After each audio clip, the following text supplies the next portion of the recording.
What's happening, everybody? Hope y'all are hanging in there. Shit's been a little monotonous as of late, no? I would say so for sure. Got a special edition of the Crash Bang Boom podcast today with a four-way drum hang featuring Angel Cotte of Demolition, Hammer and Them, John Longstreth of Origin, an instructor at the Collective of Music in New York, Tobias Ralph, where we delve into everything from cheeseburgers to Queensryche to Billy Cobham, their holy trinity of drummers, children's programs, and a whole lot more. And as with most four-way calls and people locked in their apartments, you might occasionally hear some noise somewhere in the background. So roll with it on this one, as it's certainly not the easiest time to record these things. If you're looking to put out vinyl for your project, going over to my sponsor, NewOrleansRecordPress.com. They got you covered all things vinyl related, so hit them up. With the entertainment industry so heavily affected presently, be on the lookout to take remote lessons from your favorite musicians, buy some merch, buy some records, throw what you can at them if you can. Crash Bang Boom podcast can be found on my SoundCloud and YouTube pages, as well as Google Play, Podbean, Stitcher, Luminary, and more. Check out my Facebook and Instagram pages for additional content and updates. Please give me a like, a follow, a subscription, etc. if you could. Support is appreciated. So here we go. Ripping patty fla-flas and double paradiddles all the way to the quarantine couch four-way. Or something like that. Crash, bang, boom. Crowds go mad with joy. All right, everybody, we got a special edition of the Crash Bang Boom Drumming Podcast here. We're amidst a four-way call, so I'll go ahead and introduce everybody. We have the one and only Tobias Ralph, of course, teacher in New York Drummers Collective. Tobias, is it still called the Drummers Collective, or is it just the Collective? I believe it's just called the Collective. Is that right, John? It's just the Collective now. Yeah. Well, I think it's now called the Collective School of Music. There you go. The Collective School of Music. That's it. Instructor at the Collective School of Music here in New York. We have Angel Cotte of Demolition, Hammer, and of course we have the one and only John Longstreth of Origin, who you just heard talking there. Blah, blah, blah, blah. Yeah. Welcome, everybody. How's everybody doing? We'll just have to make some rounds here and see what everybody's been getting into in their daily lives amidst this bullshit pandemic weirdo-ass world that we presently find ourselves in. It's the closest example of art, of life imitates art in the real world when you think about it. Mm-hmm. And or all the pandemic movies that came out and all of the dystopian movies, and yeah. That's the art. Waiting for Will Smith to pop out, Absolutely, man. Well, I'll do some rounds here, man. I'm curious to talk to the three of you to find out sort of what your daily lives have been like amidst this, as well as like any practice regimens or ways that you've been able to work around kind of being, just staying in the house, as well as any like touring, recording plans that have been put on hold. So I'll start with you, Tobias. What's going on, man? Where are you presently? What have you been doing with your daily regimen? And I know I was looking forward personally to hearing your Brand X debut with that tour. So I know that was disrupted, unfortunately. You, so Jody. Tell me a little bit about where you are, what's been going on, and some of the things that have been put on hold as a result of this COVID-19 fucking madness. Oh, yeah. So I have been up here in Western Mass. It turned out like basically on the 13th of March, I had a sort of session upstate New York here when stuff was starting to sort of get crazy. So I was like, well, I'm just going to go to my folks' place and see what happens. Then coincidentally, I had this gig in New Jersey on the following Sunday on the 15th, and the gig wasn't canceled. So we were like, okay. And of course, where the gig was happening was at a place in New Jersey called the Chubby Pickle. So that was like, ridiculous unto itself. So I was like, yeah, I'm going to go play the Chubby Pickle. Don't look for it. It's not there anymore. It's not there for, exactly. Wow. So it's like I was on my way down and had gotten into New Jersey when they called and said, okay, the gig is canceled. Wow. I was like, oh, great. So then after that, I made a beeline to the city, to the apartment, and sort of collected some other stuff, some practice pads, like watered the plants one more time, grabbed whatever extra mail I could, got in the car, and immediately turned around and came back upstate, up to Massachusetts. So I've been here basically truly here since the 15th. Okay. My routine has been, okay, get up, go running.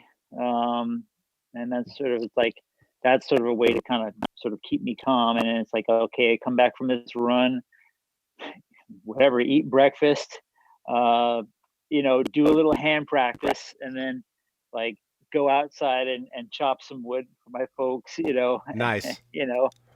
So it's like, and try to sort of keep my folks from running out of the house, because they sort of are still like, well, we got to go to the market. And, so all of a sudden I'll just hear the car start up and I'm like, where are you going? And my shit. dad zooming down the driveway in his like whatever Audi sports car, And he's like, I'm 87. I don't give a fuck. If I die, then I die, whatever. I'm like, well, Fair enough. Let's not die by that way. All right. So, so that's basically it. I'm, and I sort of have very limited stuff here. I have about 3 different practice pads and a double pedal that I have hooked up, or it's not even hooked up. It's hitting the case that the pedal comes into, that's braced against the back of the bed so it doesn't slide. Gotcha.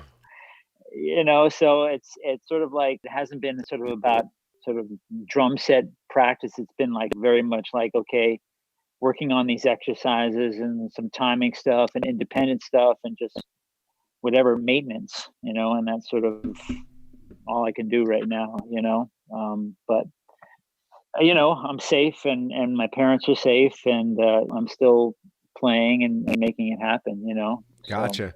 Well, tell me a little bit about this Brand X tour that I guess, when was that supposed to be going down? That was supposed to be going down well, it's so funny. The last date was actually supposed to be today. Oh, wow. And it was going to start in the middle of March and go till now. So that's sort of all been tentatively pushed back till September. Okay. But you're still going to do the tour when it resumes. Yeah, I was very, very thankful. I was really, I owe it very much to Kenny Grahowski, because it's Kenny's gig. Right. And Kenny recommended me, and Kenny's going to be, has been on the road. But as it turned out, the management said, no, booked to do this tour. And so we intend to have you do it, so he's like, if you want to still do it, then we're going to have you do it. Nice. That's our word, so That's nice. I was lucky, very lucky. Nice. Absolutely. Yeah, Damn, man. Luckily Kenny is, Kenny's awesome, but he's been a true gentleman about all of it, so, that's it, man, Wow. Damn. Well, Angel, what's been going on with you, man? I know that you've been doing the Demolition Hammer thing for a minute. Did you have any particular plans that have been interrupted, or any particular things? And what have you been doing to keep the chops up? I know you've got some makeshift drum gear happening in the house. So yeah, I've lost every gig since the beginning of March. Yeah, because since Europe got hit with this first. Right. So they were already shutting things down. And our first gig of the year was March 7th. And 2 days before we were supposed to fly out to Switzerland, Switzerland banned all shows of 500 people and under. Wow. Ugh. So, and then basically everything else after that, of course, got canceled. And we just had, our next gig was in April. No, it was in May in Austria. And that just got canceled like 2 weeks ago. Oh. So we're just taking hits left and right, and see what's going to happen down the road. Because I know we have South America at the end of the year. We also have Belgium lined up. and I play in a band called Them, and I just finished tracking drums for that record, and that's supposed to come out in the end of October, with a direct support tour for it, you know. Right. So, and half the band is German, so I don't even know what the hell's going to go on. Wow. So the year is obviously taking a shit so far. Taking a bit of a shit. Yeah. We're all getting wrecked, man. Every musician, you know, it's breaking my heart seeing everything that's going on. Yeah. Yeah. And there's only so many diapers, but there are a lot of shits. A lot of shit happening. Yeah. Wow. Yep. Well, Exactly. tell me a little bit about, I guess, how you've been keeping yourself busy, or keeping your chops up in the house. Because, you and I, I guess all of us really, just, all in New York and just living in apartments and everything. And I've been fortunate enough to where that I've been able to go to my practice space, which is about a 15-minute bike ride from here. And I'm the only one that's been going in. So I take the stairs and I get to play, and I have a space to just fucking get loud. And it's been my therapy, because I have my son, because daycare has been closed. I have my son from 8:30 a.m. to 6:30 p.m. So he takes a nap from around 2 to 4. So the second he falls asleep, I jump on my bike, ride to the space, demo a bunch of stuff, record it, set up mics, break everything down, ride my bike back. He wakes up, and then I entertain him for another a few hours, and then I edit the stuff at night, or I edit podcasts. So I've been kind of strangely busy, although not with like legitimate work. But it's been crazy, because I've kind of been a stay-at-home dad, but then trying to balance all this creative shit, and it's kind of driving me insane. Yeah, dude, I hear you, man. Like, see, at least you get to go out for, get behind a kit for a little bit. I haven't touched a kit since February, you know? Wow. Like, that was pretty much it. Once we lost the gigs, there was no rehearsals, and then I was going to go book some time over at Astoria. They got the drum room. Yeah. I was going to go take advantage of that for a little bit. And then, then New York shut down. Ugh. Yeah. Then it all became non-essential, Yeah. Anything non-essential, shut your doors. Yeah. So that was the end of that. So I was like, well, I got my little makeshift practice pad set up. I got my one little snare pad. I have the secondary pad that acts as, an X hat and a tom. It's everything else, Right. And then, I got my little my pedal set up, and trying to get that as quiet as possible. I had the Mino one, but that thing is way too thumpy, man. It's somebody needs to like design a pad. Yeah, for New York apartments. A kick drum pad that's relatively quiet, like just enough where like, okay, I can hear it. It's, whatever, a foot away, 2 feet away. It's enough to hear it, and it just doesn't vibrate. Like, right. This is, destroy the whole apartment. I had, dude, you'll find this funny, Angel. Like when I would practice the little bass in the apartment, and I was playing, and so I would do this pattern, and like my neighbors would mess with me. Like the guys below me would mess with me, and I literally would tap a pattern, and they would tap the pattern up, oh my God. Underneath me. I've had that done to me already. I'm like, and the guys would be like, I'm like, what the, who the hell is doing that? Yes, I have totally had that done before. Oh. Now I don't even care, and now like they don't even care. But what I did was I also have the Gibraltar kick pad. Oh yeah. And at least with that thing, if you I put a Scully over it. Yeah. And a sock. at the point where I hit it. So I just put a Scully over that. So I taped the sock. I taped the sock to the center. I put a Scully over it and taped the Scully onto the kick pad.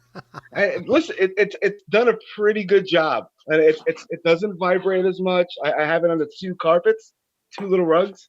Yeah, right. So and that's all right. But it's funny because it's a pretty beefy. The Gibraltar pad. It's pretty beefy. Yeah. And my Nell came out with this little thing, and I was like, oh, that it's gonna be awesome. I bought, my wife got it for me for Christmas. I set it up, and I was like, my apartment's gonna collapse. This thing is insane. Yeah, right. And there's no way to like quiet it. Like I even tried doing the whole putting a Scully over that trick, and it did nothing. Like, it was like, hey, what was the point of that? Yeah. Yes, I just, and then I try to practice about an hour or 2 a day. I just go over stupid things, and then I hang out with my kid, hang out with the lady, try to get some air from time to time, step outside, don't go too far.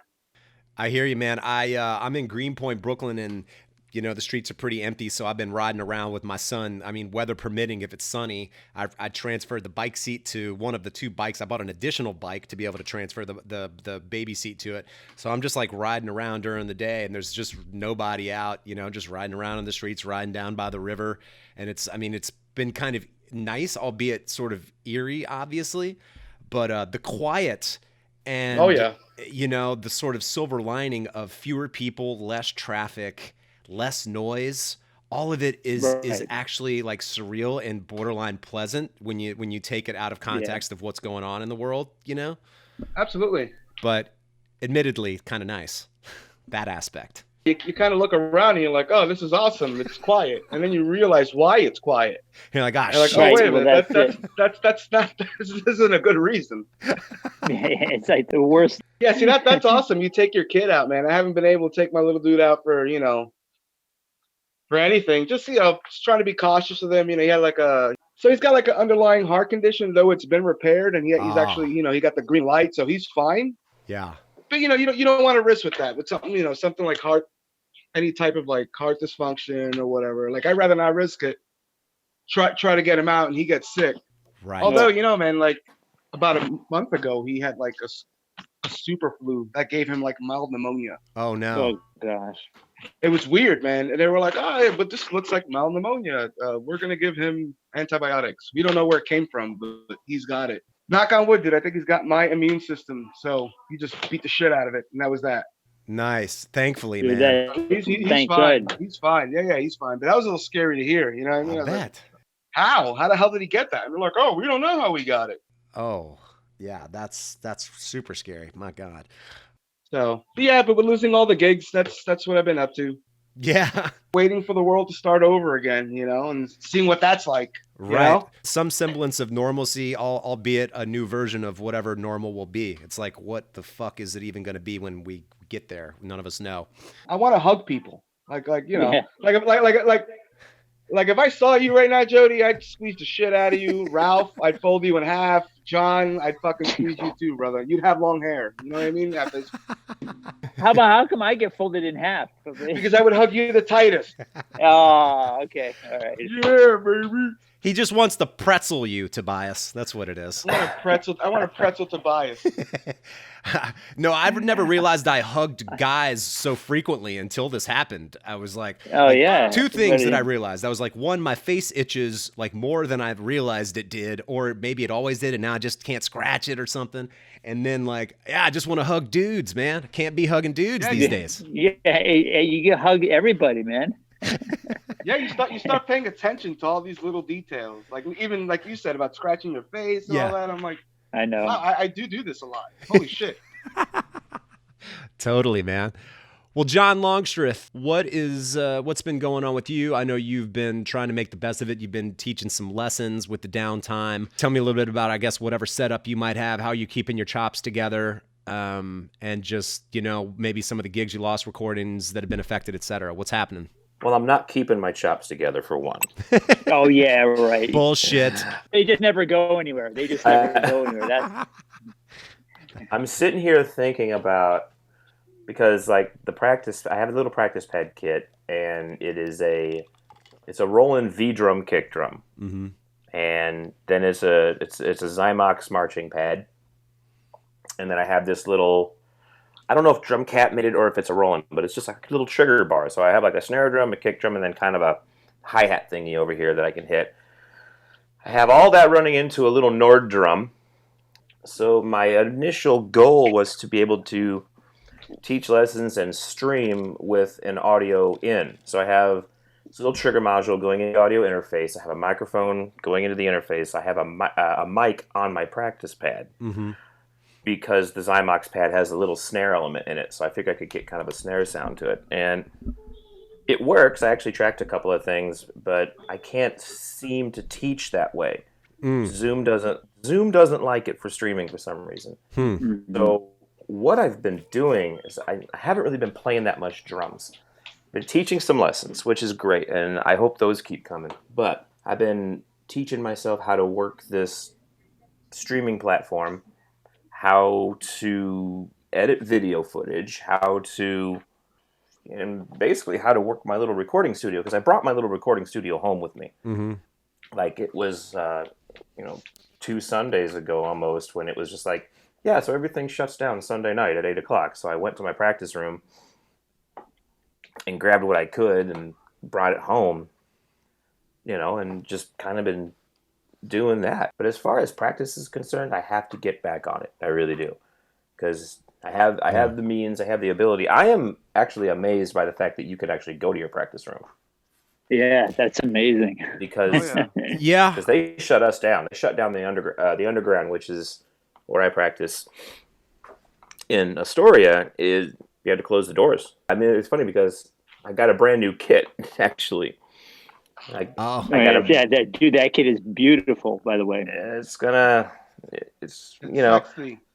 I got this new kit, and it was kind of funny because Angel was over the night that I was like reheading it and setting it up and all that, and the idea was that we would start this tour in Kansas like usual, where my Origin kit is, and we'd come to New York City, and I would switch those kits out, so I'd be able to take my reference kit off the road, because I've been wanting to do that for a while, because it's an original run reference, and I don't want that thing on the road anymore, So I have this brand new Session Select in black chrome that I figured would look super metal and would look super awesome out, on tour with Origin, and that just obviously it never came to be.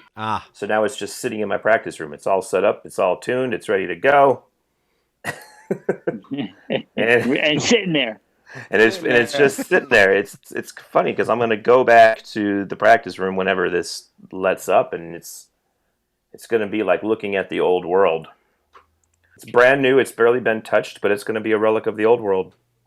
Right. It's strange. Wow. And I was able to snag a 14x5 cast steel reference snare for it too.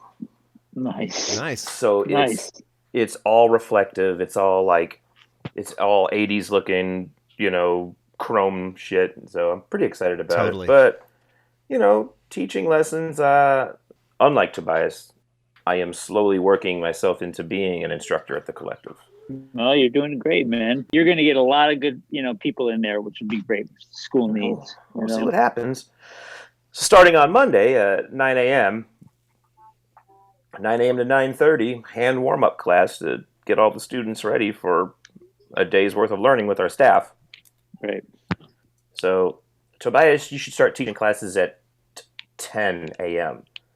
so they can come to my class and I can get their hands warmed up, and it won't be a thing for your drum and bass class. That's a good one.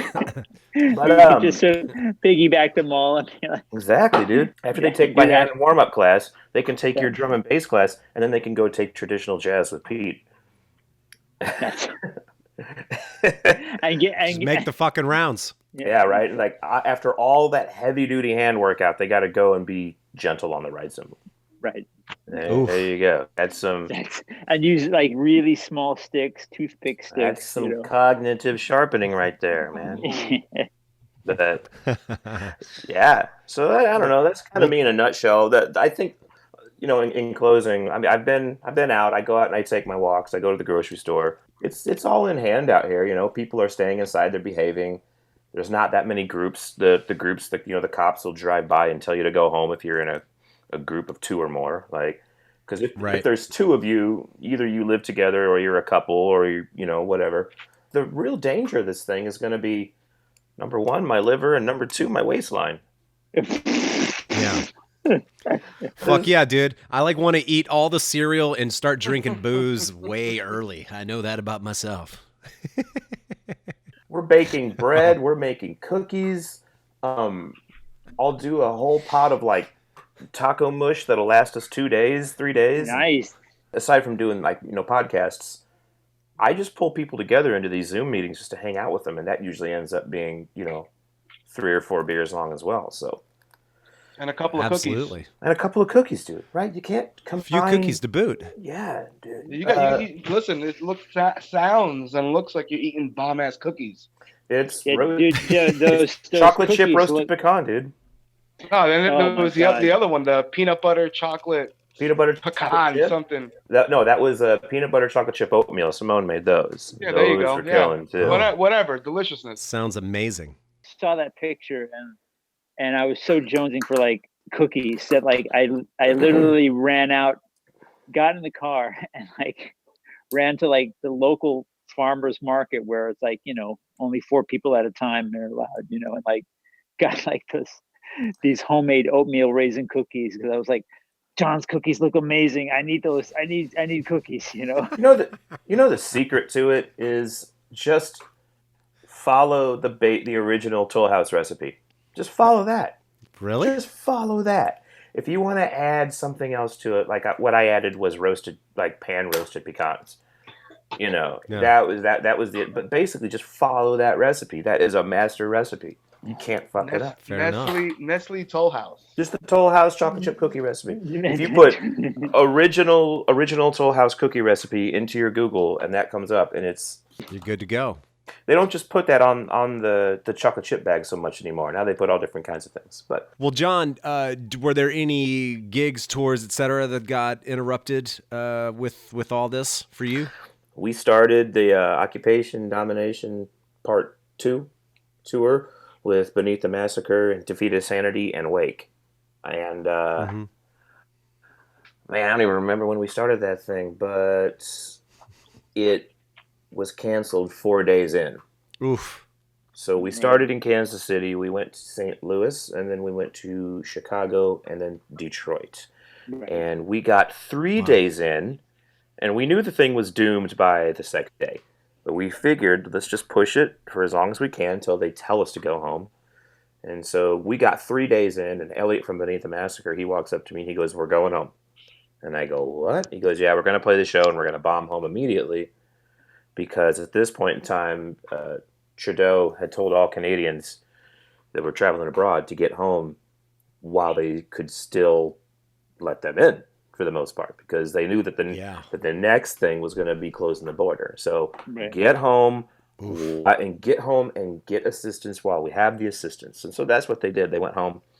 And at this point in time, we knew that what we were going to do was play Detroit and then head over to New York because we had 4 days in Canada, but those were all canceled. So I think it must have been around noon time in Detroit that it was like, okay, we drive to upstate New York. We drop off all the merchandise at Jason's house. Jason's opens a big cartel store. We hang out, we work on new material, and then we play the New York City show on the 21st, and then we'll see what happens after that. And an hour later, New York had closed all bars. Like all the bars and all the restaurants are closed. Carry out only. Bars are closed. So that was that. Right. So then what we ended up doing is we played the Detroit show and packed everything up and we drove to New York, loaded all the merchandise into Jason's house. I grabbed a rental car, drove down to Queens. Paul and Mike drove the van back to Topeka, Kansas, dropped off the trailer, unloaded the gear, dropped off Mike at Kansas, and then Paul drove the van all the way to San Francisco and dropped off the van and went back home. Oof. Paul Ryan went coast to coast. Crazy. And crazy. So crazy. Yeah, and what's going on is Jason is now sitting at his house with all of our merchandise, selling the merchandise on Big Cartel. You go to originband.bigcartel.com and pick something up, you know. Wow. Luckily, it looks like we're doing pretty good. I think we're getting out from underneath that massive credit card bill, hopefully. But yeah. Wow. So now we all have hats. Oh yeah, that's important. We got to all have hats. Absolutely. We can't. Oh no, John's got to be the odd man out. He had to take his hat off. Come on. Show that substantial fucking head of hair of his. Come on, man. Angel and I are hair challenged over here. We got beards, but I know Tobias, man. Another head of hair. Look, dude. Impressive. I never wear a hat forward because look how terrible I look. Look at this. Look like you're wearing a hat. I mean, you know, you look like. I don't know. I don't know that it's either way for you. I don't know. I don't know that it's that's substantially, you know, stranger than the other way. If I wear a hat backwards, you need your lawn mowed. You need your lawn mowed. I got you. I look like cable guy. Cable guy. You do look like a cable guy. Cable guy. You look like a mechanic. Here to clean your pool. Man. Pool guy. Hey, ma'am, you got a problem with your muffler? I'll clean your muffler, ma'am. No problem. Ooh. Ooh. I'll clean your muffler, babe. I'll clean. Wow. God, that's terrible. Sorry. See, this is also what the worst thing is. Like, all of a sudden, I'm saying things that I don't even realize that I'm saying that are just like completely inappropriate. It happens. I mean, John just put his hat on backwards and he looked like Fred Durst. Yeah. Something Did about it all for the cookie. nookie. Something cookie. So say, hey, there's the Oh my cookie. God. All about the cookies. Something about All cookies. about the man. cookies. Yeah. Yeah. Yeah. What have y'all been listening to? Have there been any particular record that seems kind of wildly apropos for this day and time? I don't know that I've had any particular one that actually, there is one. I've been obsessively listening to Yngwie Malmsteen's Trilogy record because I got it. I had that cassette tape and I loved it back in the day, and I got it on dude. vinyl. Oh, dude, I got it on vinyl, and I've just been rocking it. I'm like, fuck, this thing is so badass. I love it. I've been driving my wife crazy with it. She's like, what is this? This is like this is the prototypical like power metal. This is, there's Rainbow, there's Yngwie, there's a connection here. Absolutely. But yeah, that's what I've been tripping out on. Anybody else? Tres Hombres by ZZ Top, man. That's a fucking great one. Yeah, dude. That's where I've been. I've been on Tres Hombres by ZZ Top and The Verdict by Queensryche. And Oh, you love you some Queensryche. well, I do. I mean, I've loved Queensryche for a long time, but there are just certain people that deserve to hear about it more. Yeah. I think that's fair enough. I agree. I have. There it is. Oh shit! Uh-oh. Get it, Tobias. We got a mind crime boy over here. Silent lucidity. Silent lucidity. Is I got also great. Operation Mindcrime on vinyl too. That's another one. We're like, God, That is just one of the greatest records ever written by anybody ever. Yeah. it's so good. Yeah, it is. It's the hair metal Wall. It's their version of like Pink Floyd The Wall. It's It a is. thematic record. But they were never really hair metal. They tried that. If you remember those pictures, Right. Right. to make them all look like wizards, and they all just kind of they all sort of look like David Bowie from Labyrinth. That's true. Operatic metal. I don't know. What would you even call Queensryche? How do you describe I it? don't know what I'd call them. They're progressive rock. Yeah, pretty much. That's exactly. Because they, look at what Fate's Warning sounded like at the same time. Yeah. Sure. Parallels came out. Did Parallels come out around the same time that either Mindcrime or Empire came out? Yeah. Empire was like 90-ish. Yeah. I saw Suicidal Tendencies open for Queensryche on the Empire tour, and Suicidal Tendencies had put out Lights, Camera, Revolution record, and they were fucking smoking. Suicidal was killer. Yeah, and then Queensryche came out and played a massive show. Mindcrime was 88. Bad. That's 88, right. there you go. Mindcrime was 88, 88, there you go. and then Empire was like 90, right? Yeah. Like that. 90, I think. Yeah, because Metallica, I think Queensryche toured with Metallica during the Justice tour, promoting Okay. Operation Mindcrime, I believe. Oh shit! Parallels is Wow. 91. Okay. So Fate's Warning might have been chasing that Queensryche vibe on Parallels. Yeah. Very well could have. Fate's Warning. Very wow. well could Another have. great band. Yeah. Another great. But it's really easy to start linking all those bands together. They all got kind of a similar sound. But yeah, I don't know. Queensryche, they were never really hair metal, but because that wasn't their subject matter either. Right, for sure. They were always like a social commentary band. Rage for Order is another fucking Rage fantastic for record, Order man. Is exactly what I was about to bring up. Like, that album's killer. It's badass. I need to go back to that one. So That's why we're friends, John. That's why you're cool. that's why I'm cool. So what I've been listening to, a band called Andromeda from Sweden, and they have this record called 2=1, and dude, it's one of the most amazing progressive metal records put out, man. Like, Nice. insane guitar playing, insane drummer, dude. It's this guy named Thomas Lehone. And the dude is just fucking ridiculous, dude. Like polyrhythms. And talk about a guy who just like bends time. Nobody talks about this band. Nobody talks about the guy. I think I'm like the only person that knows the band. Nice. So Andromeda 2 = 1. If any of you guys get a chance, check that out. Absolutely. And that's some fucking crazy shit. And I've been listening to this band called Origin. The drummer's pretty good. Yeah. Yeah. He looks like Fred Durst when he puts his hat backwards. Yeah, that clown. He's got luxurious hair though. He's short arms apparently too. Yeah. So listening to those two bands, and I've been listening to a shitload of John's ready to kill people. Children's sing-along music. I've been watching Sesame Street with my son. Oh my god. Oh my god, dude, you got a pad at home, right? Yeah, play along. Oh, dude, play along, and you know what? Try to lock in with some of these songs. The arrangements are weird. I was, last time me and John hung out, I said, dude, I swear, these people listen to like King Crimson and Brand X or whatever, like the people who write this fucking music. Do you remember the counting song from Sesame Street? Oh yes. Yes. Do do dink, do do dink, do do dink, do dink. 1, 2, 3, 4, 5, 6, 7, 8, 9, 10, 11, 12. Yep. That was George Marsh playing drums, who Something was like a that. big jazzer. Oh, interesting. And like I told him, I was like, "Is that you?" He's like, "Yeah, that's me." I'm like, "I love that. That's you're responsible for my childhood." Wow. And the 70s version was like really, psychedelic. Like, they were definitely smoking something. And like, they did this. It was killer. Yeah. All those tunes were killer. Yeah, dude, kids music, and even like as like a speed exercise.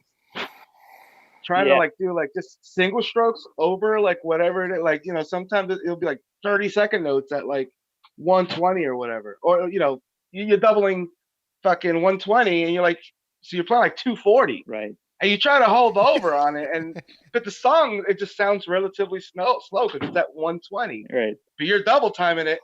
So you're trying to hold 240 for however long this fucking song is. I never make it. I'm like, what the fuck is this? But it's a good exercise. Like, oh, it's this song again. Let me try to get through it. Yeah. Yeah. I did double bass to fucking, my kid was on a Moana kick. So there's that fucking song, the rock song. What can I say except you're welcome? Like, dude, fucking rock and double bass to that, dude. It's like, and like that was a good time. Like I'm learning to have fun with like whatever you're welcome around me at this point. That's a good call. I need to start just doing that.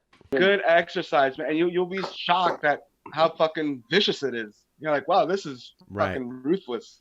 Speaking of children's music and or just sort of the extension of cartoon sort of music in general, 3 of the other records that I also got about a month or 2 prior to all this going down, I got Zappa's Apostrophe, Overnight Sensation, and One Size Fits All. I just got all 3 of them. I was like, I always loved them.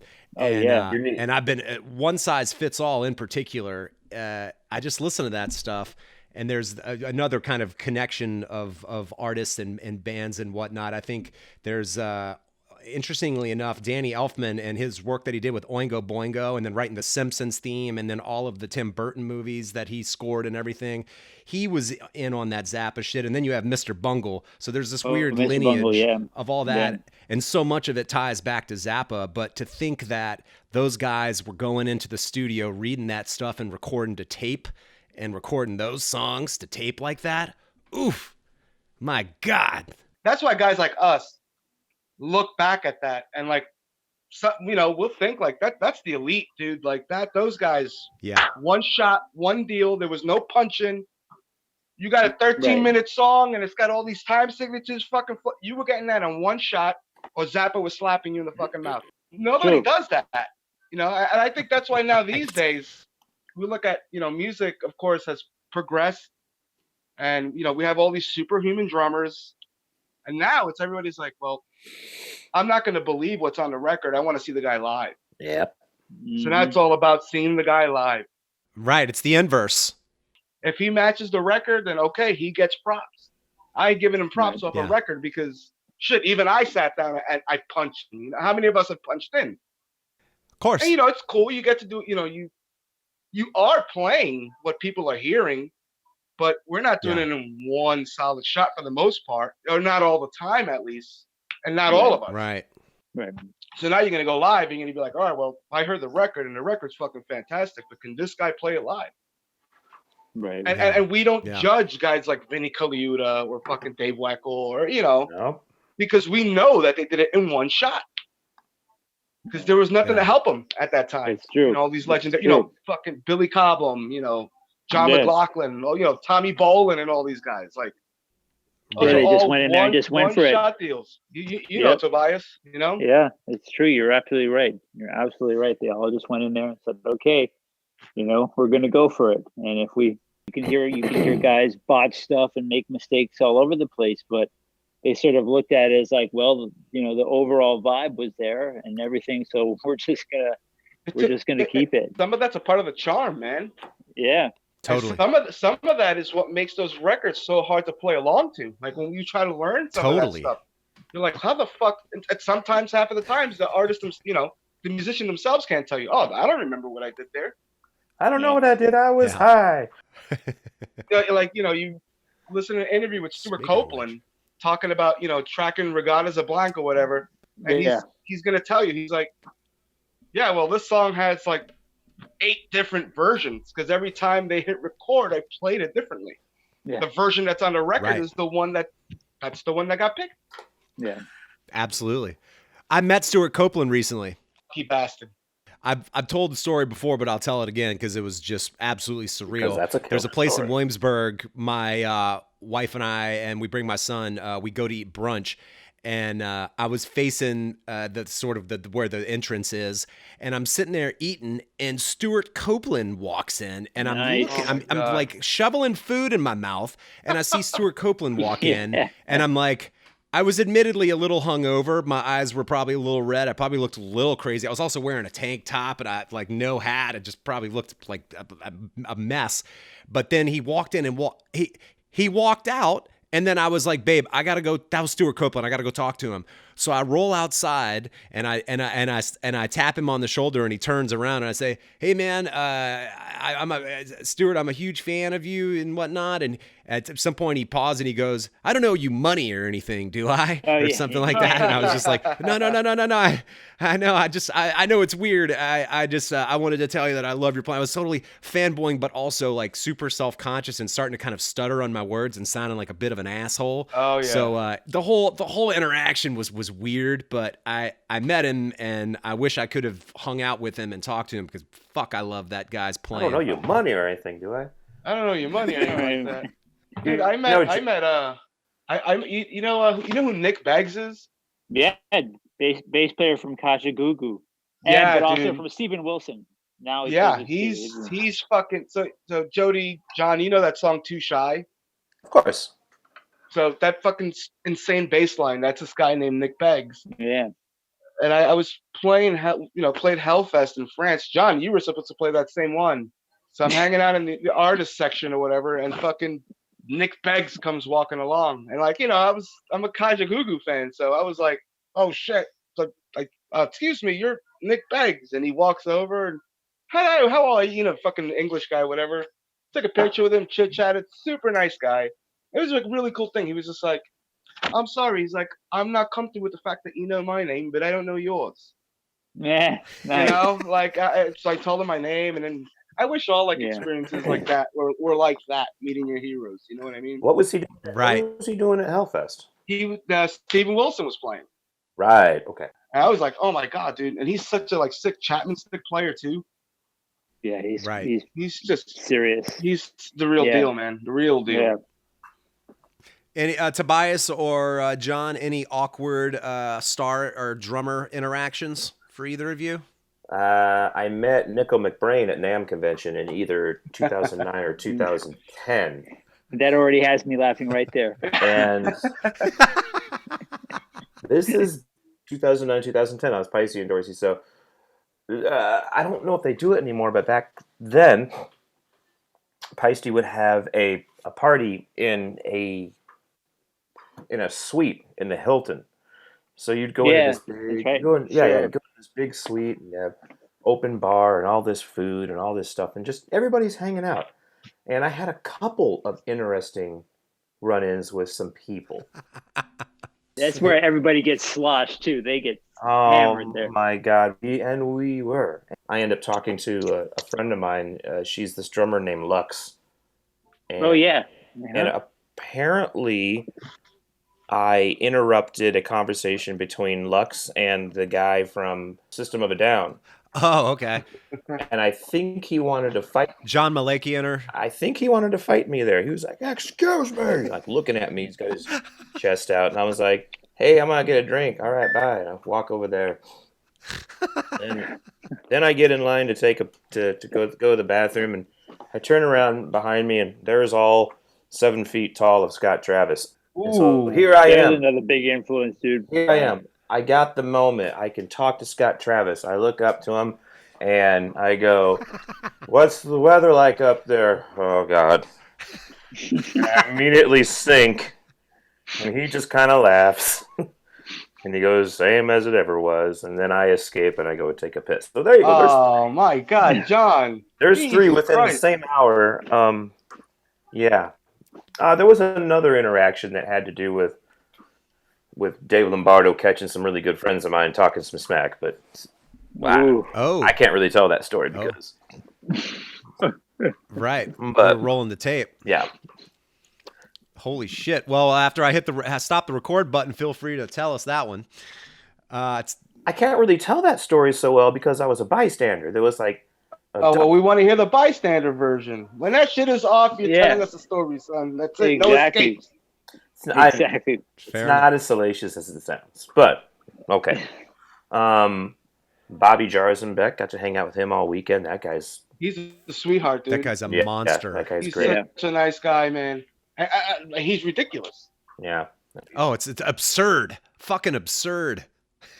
That guy's so good. Yeah. Sorry, go ahead, I got John. to meet Jimmy DeGrasso, and Nice.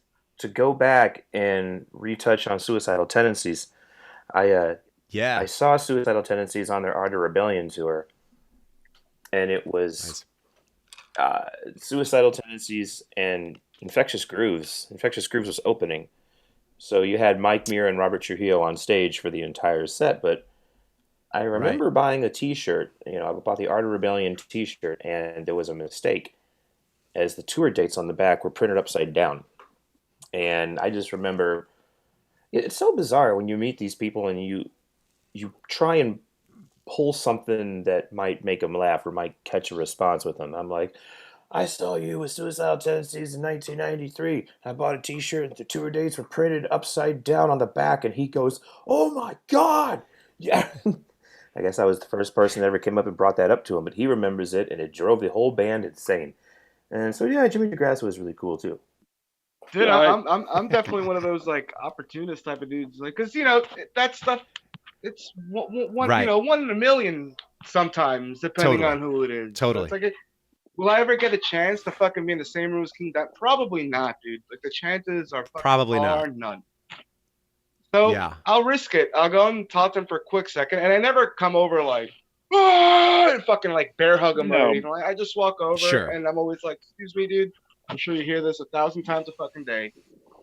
You changed my life. You know what I mean? The music you created and were part of was fucking very influential to me." And that's it. And usually that's enough. You'll read them real quick. They'll be like, "Oh, thanks." And then right away, you know that, okay, he's a fucking cock and doesn't care because he hears it 1,000 times a day. No, cookies. Look, John's getting into cookies. Dude, he put that. Oh my God. He's a fucking snacky. And this is my measly contribution. My measly contribution. That looks like a Milano. What's a Milano? It is. Oh, it is a Milano. That is not measly whatsoever. We know our cookies. But compared to John's, that is well. I don't know what John's taste like. Maybe they're great to him, but they taste like shit. They might taste like shit and look good. Exactly. That happens. We know what Milanos taste like. I didn't even judging John's off the visual. I didn't even use brown sugar. I mixed natural. Well, they probably do taste like shit then, John. I mixed natural sugar with molasses to make brown sugar. Oh, wow. Oh, there you go. All right. I have one other semi-awkward interaction with somebody that I'll share. Not a drummer, but the bass player singer of the band Locust, Justin. He played with one of his bands. I think it was Head Wound City, and I saw them, and I was like, "Oh, I'll go tell this guy this story about the first time that I saw the Locust," because I knew nothing about them. I had never heard them. I didn't know I saw like a picture of what they looked like. I was like, these guys look insane. I might as well go check this out. And the whole time that they were playing, it was completely outrageous. And my friend and I were looking at each other, and we were both like, these guys are definitely Japanese, but we couldn't see them because they were wearing the masks and the No, uniforms everybody and thought they were everything. Japanese. Actually, that's weird. No shit. So I saw Justin Pearson, and I was like, say, man, out of curiosity, did you must have gotten it like hundreds of times that people just assumed y'all were Japanese, right? And he just looks at me dead faced and he goes, no. Yeah. And I was like, wow, it ends there. Like, that never happened? Yeah. That seems impossible. Yeah. So maybe he was just being a dick. I don't know.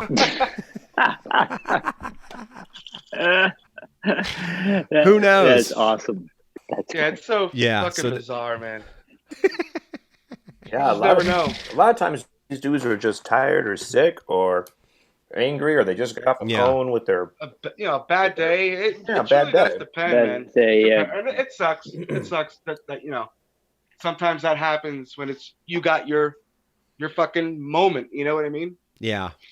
Like I do. You talk about meeting Bobby Jarzambek. I met him, and it's actually I was lucky enough got to play a show with him because I got hired by Oh, wow. one of the opening acts to open for Sebastian Bach. Mm-hmm. Okay. So I got called in to sub the gig. I was like, all right. And then I found out it was Sebastian Bach. I was like, fuck it. Yeah, dude, I knew Bobby Joe Zombek was playing for Sebastian Bach. So it was our turn to like set our stuff up. And this is before even doors or anything like that. So they just finished doing sound check, Sebastian Bach, Bobby J. And then he just comes over and I'm setting up my fucking drums. And then he's like, hey, how you doing, man? And I just look over. I'm like, oh my God, it's fucking Bobby J. So he actually fucking like delayed me a little bit. Like actually, he hung out so long that I had to tell him, dude, I would love to keep talking to you, but I got to set shit up. And I walked away from him. Yeah. That's how fucking cool Bobby Jarzambek was, man. And it was funny, man, trying to talk to him, picking his brain about spastic ink, like incomplete. Yeah. Yeah. Oh, big time. Yeah, And it's like insane. I didn't understand a fucking lick of what he was talking about. I'm just like, it's one of the most bizarre fucking records. Totally. I try to learn, like to this day, dude. I can't there's very little I can actually play off that record. It's completely fucking outrageous. Yeah. Literally like a bar here or a half a bar there before it's a fucking train wreck because it's like how is he's even doing this? Yeah. Yeah. I tell you what, Tobias has an awesome story, if y'all haven't heard before, about when he saw Billy Cobham live. Oh, the first time I saw Billy Cobham live, you mean? Yeah. Yeah. Oh, that was great. That was amazing. Yeah, always like at the bottom line, back when the bottom line was still open, when I might have been 10 years old, maybe. So Wow. this was like, this was like maybe before probably all you guys were born. I was born in 76, so it was probably maybe. What year was this? So this was I went to see Billy Cobham. I think it was 83, Yeah, 80, I was 80, one. 80, 81, 80, I was one. 82. You were one? Oh, I was so I probably wasn't even born. If you saw him in the beginning of 82, I wasn't around yet. If you saw him at the end of 82, I was around. Okay. It was like Okay. December of 81. I'm glad we got this lined up. Okay, Yeah. now we know. We got a timeline. But yeah, so my dad took me. I mean, I had been totally crazy about the Spectrum album and all that, and then at that point, Billy Cobham had this band called Glass Menagerie, and Worst name ever. worst name ever, like Billy Cobham's Glass Menagerie.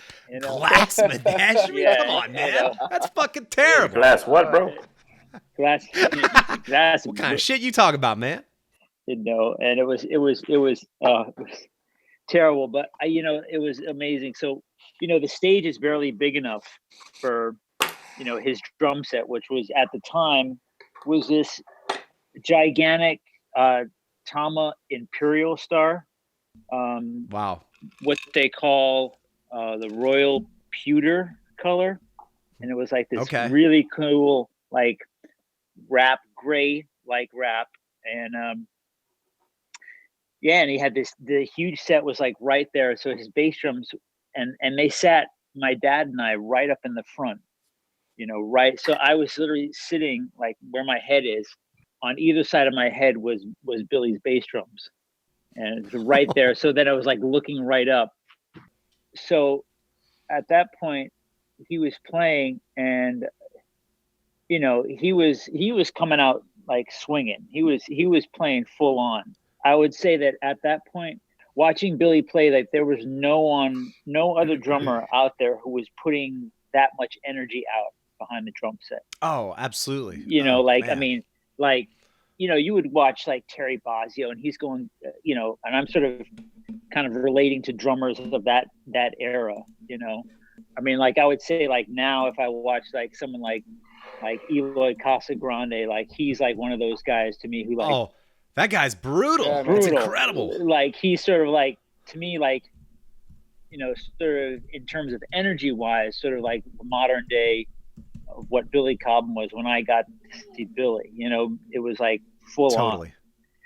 on. So anyway, Billy's playing and it's amazing. So he somewhere in the middle of the set, he's doing this incredible drum solo and he's doing sort of one of these like, what I call like the V formation on the drums, on the toms, because he had like, he had 4 rack toms and 3 floor toms. And, so his hands are kind of going out this way and coming back. And we're just like, what the fuck is going on? And in the middle of that, so I'm like 10 years old and I'm just like, Billy, oh, and like, so in the middle of that, he loses a stick and it goes over the rack toms and lands right on the table, right in front of me. It's literally right in the French fries. And you were eating French fries while watching Billy Cobham, Tobias? Well, because you had to have there was a certain, was he playing a comedy club? Drink. It's a club, so you had to have like a drink requirement or a food requirement. So people would get French fries or something like that. Yeah, I'd love to eat French fries and watch Billy Cobham. It wasn't like the Zildjian day. I don't know if I had told you that other story, Jody, about when Billy Cobham played at the Zildjian day, in like '82, where like they served alcohol and the whole audience was and everyone got wasted. Like it was hilarious. Like some guy, like the one heckler guy, like got beat up and thrown out by the bouncers. And he got back in and he ran up on stage with his nose bleeding. And like Lenny DiMuzio and Armin Zildjian are there and they're trying to do these giveaways. And the guy comes out, he's like, oh my God. He's like, Armin, look what they fucking did to my nose, man. I just wanted to talk to fucking Billy. I wanted to talk to Billy. And he's bleeding, and they grabbed it. It was ridiculous. He was like the guy who was asking, like, did he call you to like what kind of underwear he wore, Yeah, like, some dumb shit. So Boxer anyway, or briefs, Billy? Boxer or briefs? So what like, the fuck? Get out of here. So anyway, the stick goes over the rack toms and like lands on the table. So I still have the stick. And at that point, Billy was using like, that's amazing, the Vic Firth Rock model stick. So that was, and at that point, those sticks were even heavier sort of than what they are now, and it like literally it smelled like his cologne. Like this is like work, but it like the stick smelled like his cologne.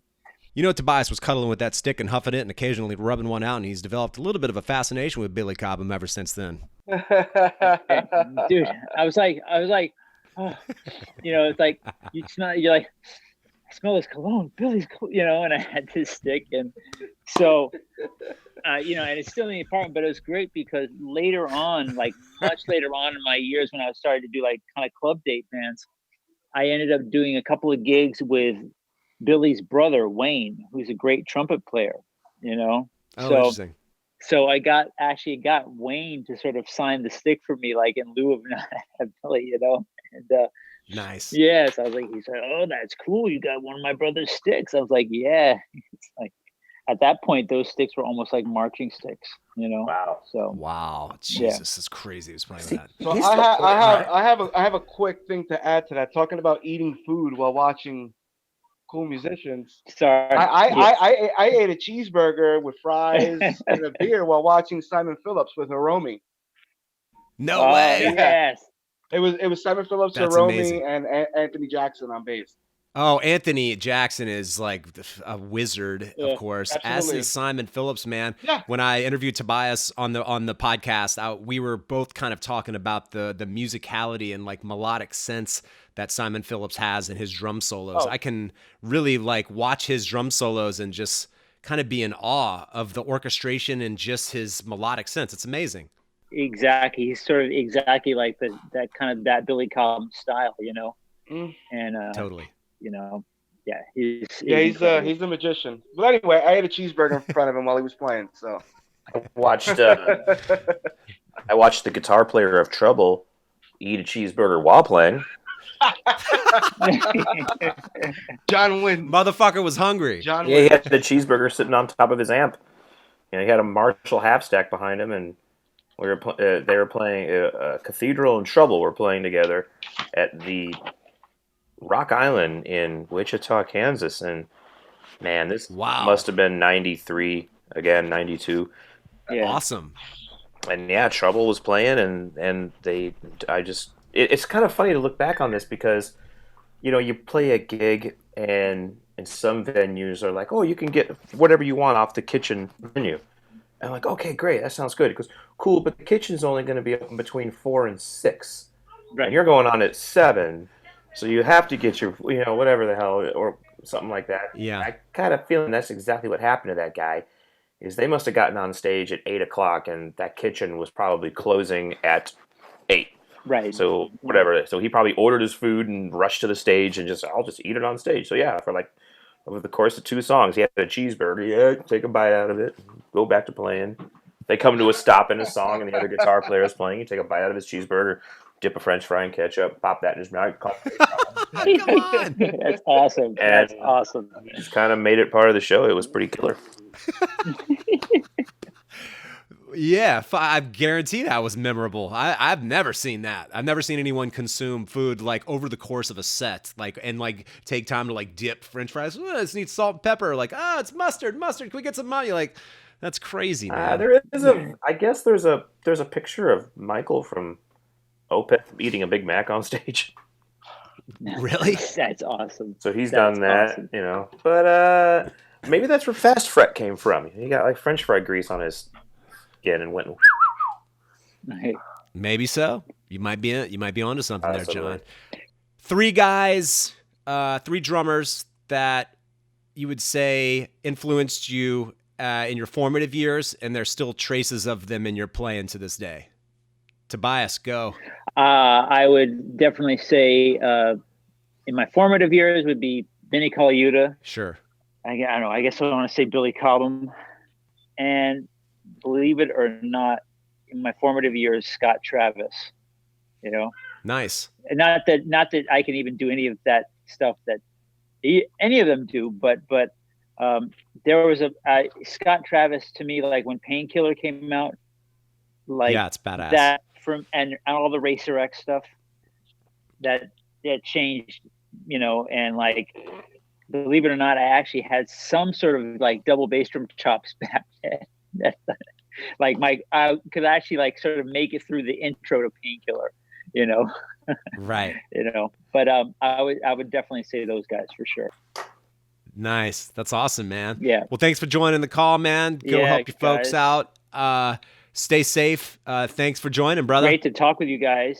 John, thank Tobias, you for I inviting love me. you. Jody, Angel, I love you. John, I love you. Love you, Jody, buddy. love you You guys. got start playing along to Leather Rebel. Okay, I will. Dude, I'm telling you, I'm gonna Nice. have you guys are gonna be. I'm coming after you guys. I'm not. Okay, I'm if not. you go ahead, and you come after me, and Yeah. you should know, Tobias, Uh-oh. that I use the majority of the Painkiller record as a single foot exercise. Oh, See, now there you go. See, that's where this has gone now in age is someone is John coming in, someone like that, and playing exactly. I hate Dude, you, John. help patrol. Longstreth, I hate you. Play the foot pattern of fucking Hell Patrol with 1 foot. I do it all the time. That shit hurts, dude. That hurts. All right. So Burner. tonight when I get to my little double pedal practice, I'm gonna sit there and just go, this.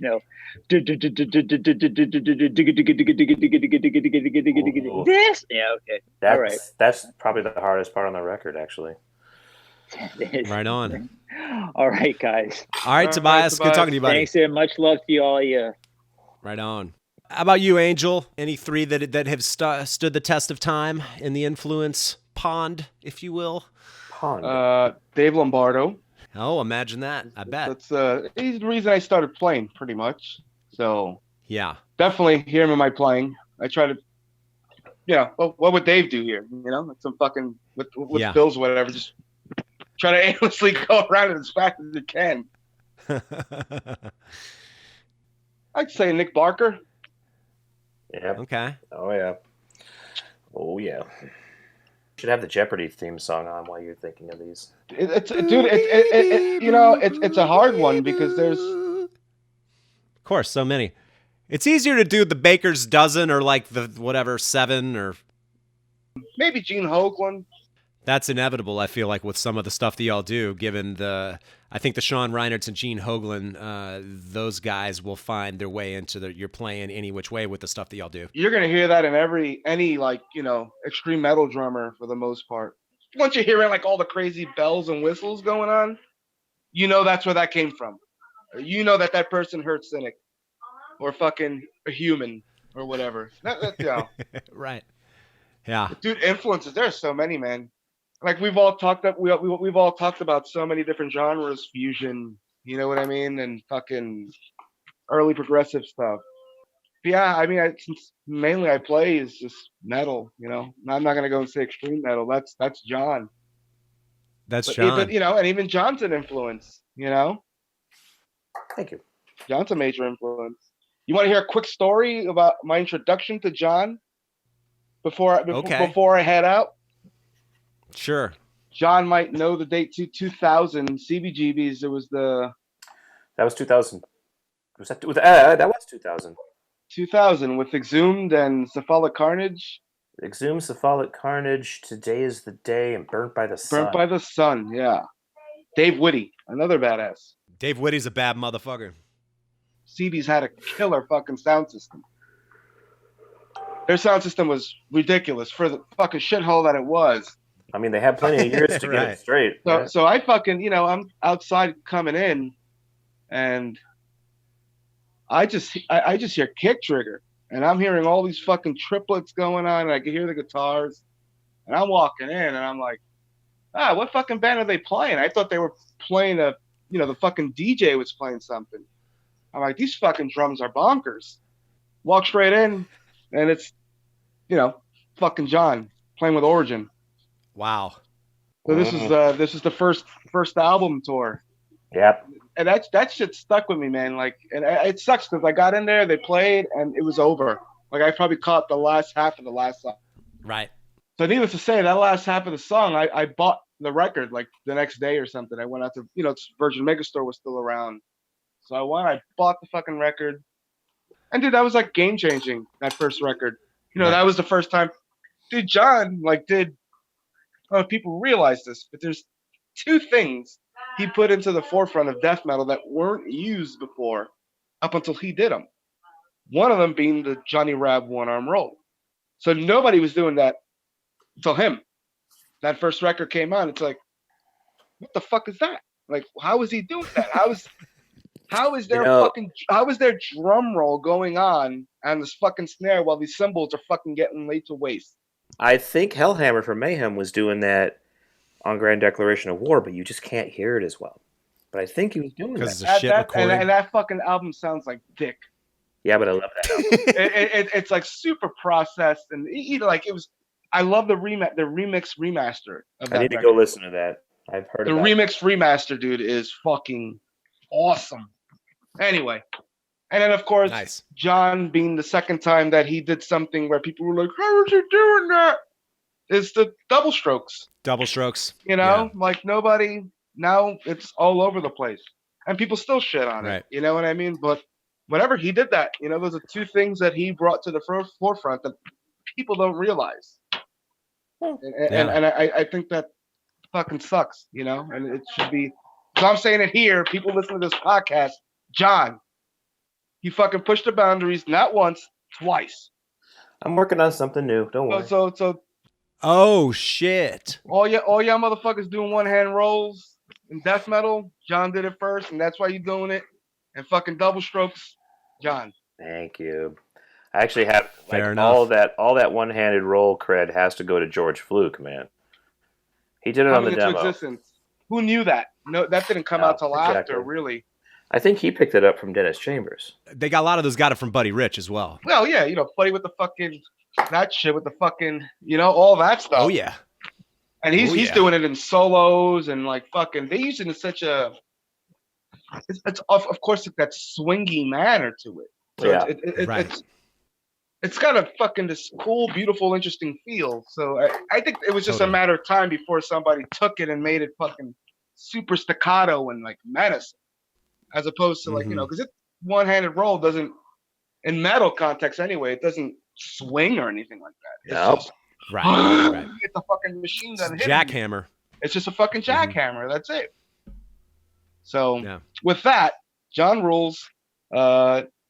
Dave Lombardo, Gene Hoglan, and Nick Barker. Those are my three that I still will feel sometimes show up in my playing when I'm especially writing or creating things. I always try to channel those guys. Nice. There it is. All right. All right, John, you're up, buddy. Man, that's really tough because there are so many people that I have to. Of course. And you know, I'll toss out some other names after this, but like when you threw that question out, I just took the first three dudes that popped in my head, and the reason I play drums is Buddy Rich. Okay. Boring, right? You know, but that's the kind of guy that people have been, you know, chasing to this day. How many guys can you find on YouTube that have mastered his hand technique and can teach you how to play just like Buddy? It's crazy. But yet, how many of these guys, like, what do their music careers look like? They just look like YouTube weirdos. I don't know. Sure. And Sean Renert, he's the reason I play death metal, because I've been kind of carrying this little speech around that Cynic was the reason that I actually was able to get into death metal. A friend of mine named Scott, way back when, he was playing Benediction, Napalm Death, Carcass. He's playing all these bands for me. And the problem was he was playing Napalm Death Scum. And the production value was terrible. It wasn't until I heard the Euboric Forms demo from Cynic where I was hearing a clarity in production. So all of a sudden, this band it looks like jazz to me. It's making a lot more sense to like the kind of music I grew up on with my dad in the house. So through hearing Cynic and understanding how amazing these musicians could actually be, that allowed me to go back around and listen to Napalm Death and check out Macabre and check out, you know, make sense of what Benediction was doing and all these bands. And then the third guy, and perhaps the most important, is Brandon Thomas. Brandon Thomas was the drummer of Ripping Corpse, and he was the original drummer of Dim Mak, and then he was the drummer of The Dying Light. Oh, got you. I don't know how Brandon Thomas did this better than anybody else. He had no problem playing these hysterical little funk beats and hip-hop beats underneath these raging death metal riffs. I think his best work must be, you know, unpopular opinion for some people, but I think his playing on Survival Guide to the Apocalypse, The Dying Light, is just phenomenal work, because Survival Guide to the Apocalypse is like old school Morbid Angel and old school Slayer at the same time. Like, here's Joey Capizzi playing this hella weight sounding riff, but yet Brandon Thomas might play a hip hop beat under it. He might play a funk beat. He might play a blast beat. That guy was fantastic. And then I met him. We came through with Cryptopsy and Candiria, I believe, and we were playing the Wetlands, and Dim Mak was playing. And we're there at 1 p.m, and Brandon's already drunk. I mean, the dude had like 6 or 8 beers in him, and he smelled like a fresh beer. I'm standing next to Brandon. I'm like, man, I want to have a beer. This guy smells refreshing. And yeah, he was drunk and just kind of, hey man, what's going on? How you doing? Man? Just being really jovial and really silly. And then he just like, I remember I helped him get on stage because I was already a mega fanboy. And he's just like, what's going on? All of a sudden he got real serious. Turned his hat around and he played the set. And I remember me and James Lee, who was the vocalist at the time, we just like stood at the front of it, just like watched this guy. And we'd never seen anything like that, you know. So those are the three. He flipped the switch? He flipped the switch, and I don't know what he's doing right now, but I wish he was playing drums on stage somewhere with a band, because that guy was killer. He actually ended up in Burnt by the Sun for a little bit. He was in Brutal Truth for a little bit. He did all these other projects that he was only in for a minute. That guy's a phenomenal drummer, and it sucks that no one's, and it's sucks that he's not really producing so much anymore. I think he's just, I think he's retired, and he's, he's being a father and a husband now. So, good for him. But I mean, other than that, I guess, speaking of Derek Rowdy, very important. One of my top influences, Doc from Vader. Yeah. And there's no words there. There's just go listen to De Profundis and get the fuck off my lawn.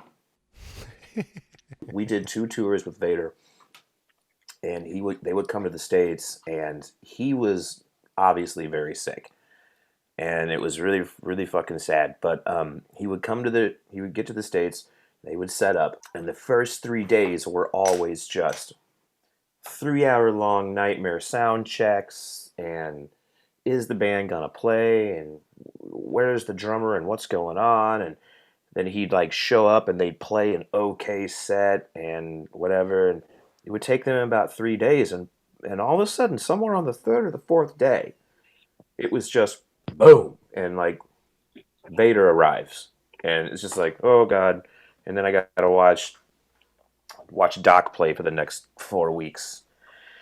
He said grab 3, I grabbed 5. Opened up a can of worms. Well, shit, guys. It was good talking to y'all. Fun hangs. Stay safe going forward.